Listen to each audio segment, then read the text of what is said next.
With all the injuries that the Arizona Coyotes have suffered on a recent road trip, will they be able to stay in a playoff hunt? Here at Clearing the Benches, we're going to go over all the details starting right now.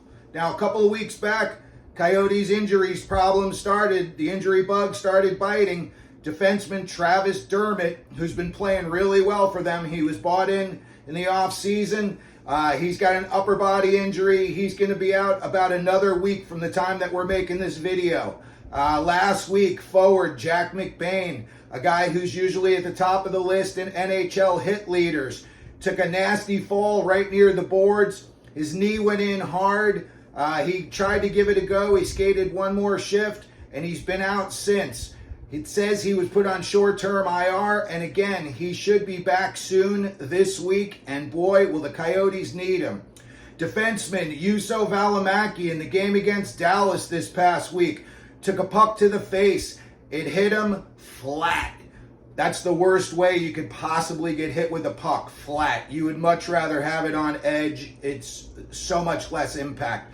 Anyway, Valimaki had to stay in Dallas for a couple of days and what they were calling major oral surgery. So that sounds like it wasn't a good day. Then Barrett Hayden recently scores a goal against Columbus, and then he gets knocked down after the goal, and apparently he's broken his wrist because he's on the IR for 4 to 6 weeks. Matias Maccelli, also, I believe in the Columbus game, takes a puck directly to the face, slap shot from about 25 feet directly to the face. You want to hear about a tough guy? Maccelli doesn't even go down. Stays on his feet, turns, skates right to the bench. Lost numerous teeth. Again, this guy is so tough, doesn't even miss any action. Comes back last night. He's wearing the big fishbowl in a game against Winnipeg, and he puts one in the back of the net. So, Matias Maccelli, there's a guy who's tough. Now, to try to make up for some of these holes that they've got in the lineup, the Coyotes have bought up a couple of guys from Tucson, Jan Unique and Michael Kesselring.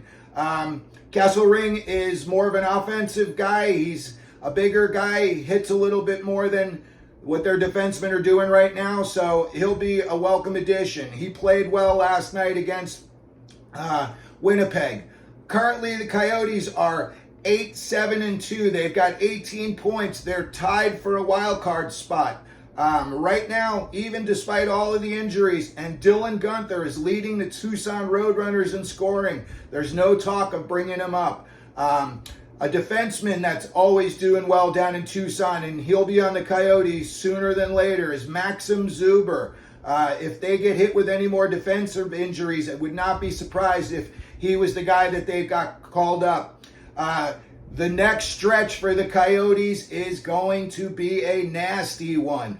Their next 8 games are, I don't want to say could determine their season, but definitely could mold how the rest of their season goes. Their next 8 games, they've got the LA Kings. They've got St. Louis, divisional team. And the Coyotes do not play well against heavy teams like the Islanders, St. Louis, Vegas, the Seattle Kraken, Winnipeg. Nito Niederreiter must have 10 goals this year already against the Coyotes. Then they've got games against Vegas, Tampa, Colorado, Washington, and Philly. And Tortorella's got Philly winning a bunch of games that I didn't think they'd be winning before the season started. So, let me know down in the comments section if you think the Arizona Coyotes are going to be able to stay in a playoff chase despite all of these injuries. Please like, subscribe, and as always, let them know you're out there.